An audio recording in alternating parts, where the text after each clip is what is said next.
नमस्कार दोस्तों, स्वागत है आपका हमारे चैनल पर, जहां हम लाते हैं real time news, ground reports और एक्सपर्ट एनालिसिस।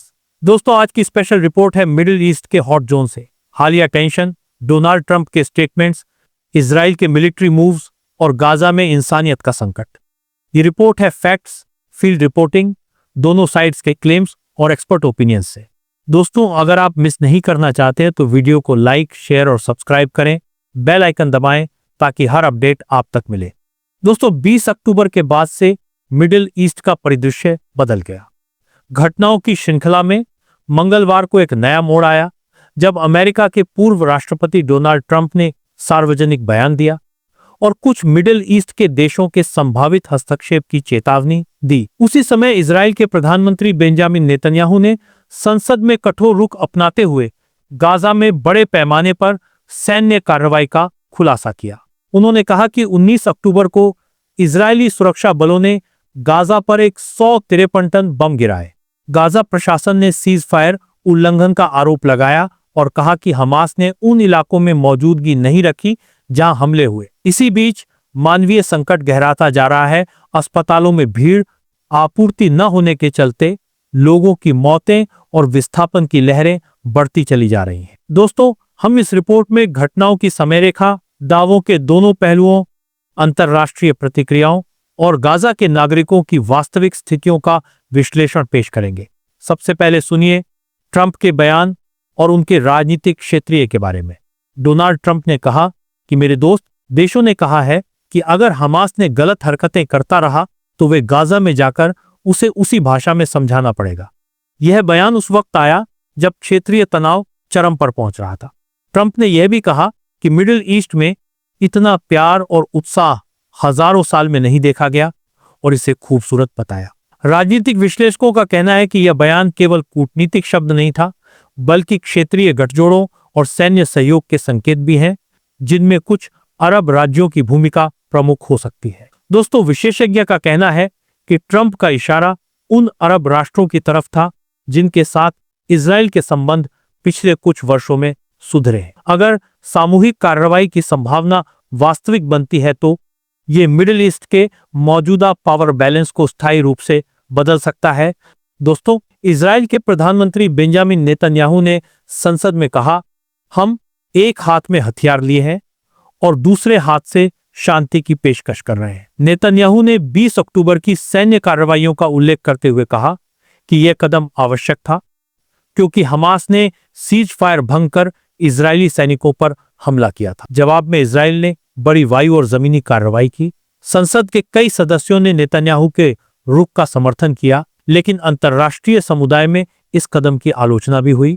दोस्तों, इजराइल के रक्षा मंत्रालय का कहना है कि उनकी कार्रवाई का लक्ष्य हमास के सैन्य ढांचे और उसके कमान ऑपरेशन केंद्रों को नष्ट करना था। लेकिन गाजा के नागरिक प्रशासन और स्थानीय स्वास्थ्य अधिकारियों ने बताया कि हमलों में बड़ी संख्या में नागरिक मरे और घायल हुए, जिनमें महिलाएं और बच्चे भी शामिल हैं। गाजा सिटी के अस्पतालों में घायल लगातार पहुंच रहे हैं। डॉक्टर बता रहे हैं कि दवाओं और रोगियों के लिए बुनियादी सुविधाओं की कमी उत्पन्न हो चुकी है। अस्पतालों में ऑक्सीजन, इंजेक्शन और एंटीबायोटिक्स की कमी ने डॉक्टरों की चुनौतियों को और बढ़ा दिया है।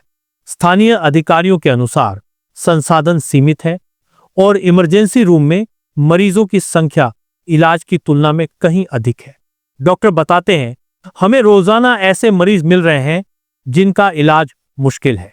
दवाइयों की भारी कमी है और बिजली कटौती के कारण कई बार जीवन रक्षक उपकरण काम नहीं कर पाते। दोस्तों, स्थानीय निवासी कहते हैं, हमारे घर तबाह हो गए। रातों को हम छत के नीचे सोते हैं। डर के कारण किसी को बाहर निकलने की हिम्मत नहीं है। बच्चों को खाना नहीं मिलता। सीज फायर के बावजूद बमबारी जारी रही। गाजा प्रशासन ने दावा किया है कि सीज फायर के बाद भी इजराइल ने 80 बार समझौते का उल्लंघन किया, जिससे 97 लोग मारे गए और 230 लोग घायल हुए। हमास ने इन इलाकों में अपनी मौजूदगी से इनकार किया है। इजराइल का कहना है कि हमास ने पहले हमला किया, इसलिए यह जवाबी कार्रवाई अनिवार्य थी। इस पर स्वतंत्र जांच जारी है। दोस्तों, अक्टूबर 2023 से शुरू हुए इस संघर्ष में स्थानीय और अंतर्राष्ट्रीय संस्थाओं के आंकड़ों के अनुसार अब तक हजारों की संख्या में जाने जा चुके हैं। गाजा में व्यापक तबाही हुई है, इंफ्रास्ट्रक्चर नष्ट हुआ है और लाखों लोग बेघर हुए हैं। भोजन, पानी और दवा की किल्लत के कारण मानवीय संकट गहरा गया है। संयुक्त राष्ट्र और विभिन्न एनजीओ बार बार सहायता की अपील कर चुके हैं। दोस्तों, अमेरिका ने इस दौरान मिश्रित संकेत दिए हैं। एक उच्च अमेरिकी अधिकारी ने कहा कि युद्ध खत्म होने के बाद इजरायल को गाजा के लोगों की मदद करनी चाहिए और मानवीय सहायता सुनिश्चित करनी चाहिए। आलोचक कहते हैं कि अमेरिका की नीतियां बनावटपूर्ण लगती हैं। एक तरफ राजनीतिक समर्थन और दूसरी तरफ हथियारों की आपूर्ति, जिससे सैन्य क्षति बढ़ती है। दोस्तों, अंतर्राष्ट्रीय संबंध विशेषज्ञ के अनुसार अमेरिका की स्थिति जटिल है।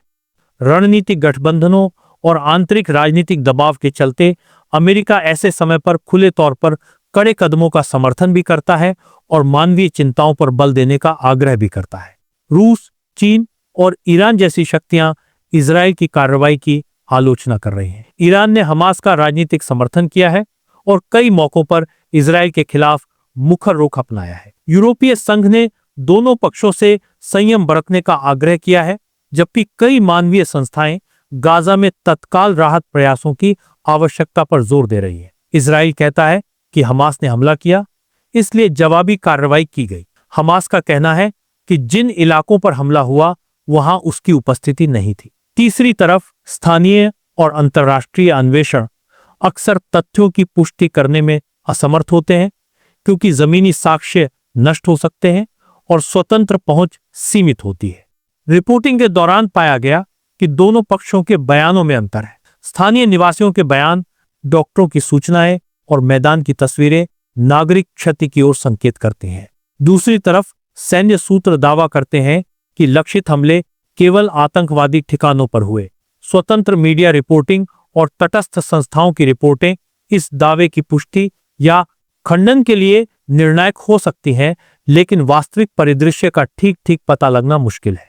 दोस्तों, गाजा की मानवीय कहानियां इस संघर्ष की सच्चाई बताती हैं। 35 वर्षीय आमिर ने अपनी पत्नी और 2 बच्चों को खो दिया। एक स्कूल प्रिंसिपल बताते हैं कि उनकी इमारतें शरणार्थी शिविर बन चुकी हैं और शिक्षा लगभग ठप है। युवा महिलाएं कहती हैं कि उन्हें अस्पताल तक पहुंचने के लिए कई किलोमीटर पैदल चलना पड़ता है और रास्ते खतरे से भरे होते हैं। महिलाएं कहती हैं, हमारे पास खाने के लिए कुछ नहीं बचा, बच्चे बार बार भूखे सोते हैं, हम उम्मीद करते हैं कि कोई हमारी मदद करेगा। अंतर्राष्ट्रीय एनजीओ सीमित संसाधनों के साथ काम कर रही हैं। कई स्थानों पर सहायता पहुंचाने की अनुमति प्रतिबंधों और सुरक्षा कारणों से रोकी जा रही है।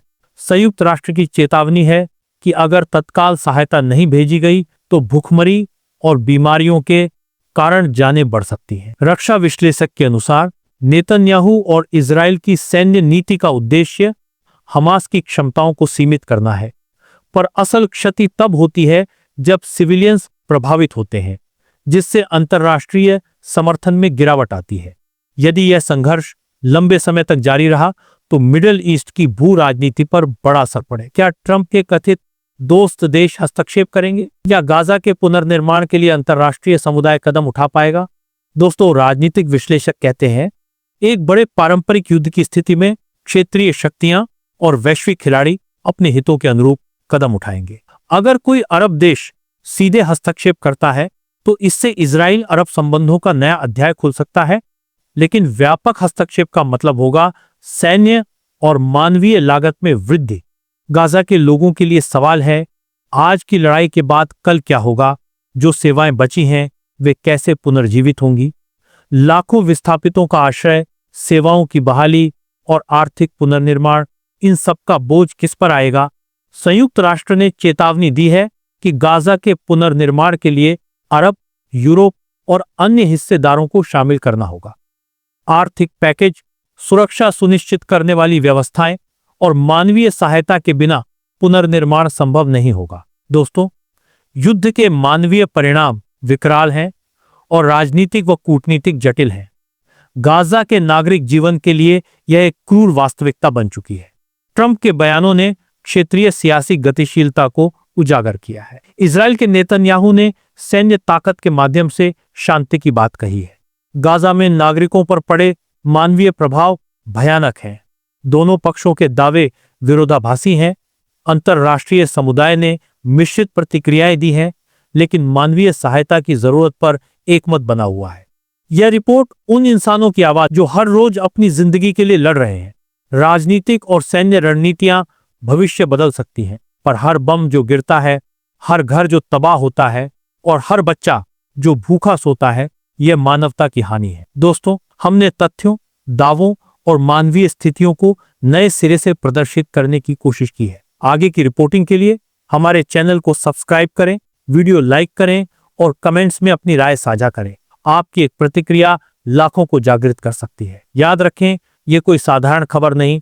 मिलेंगे अगली वीडियो। जय हिंद, जय भारत।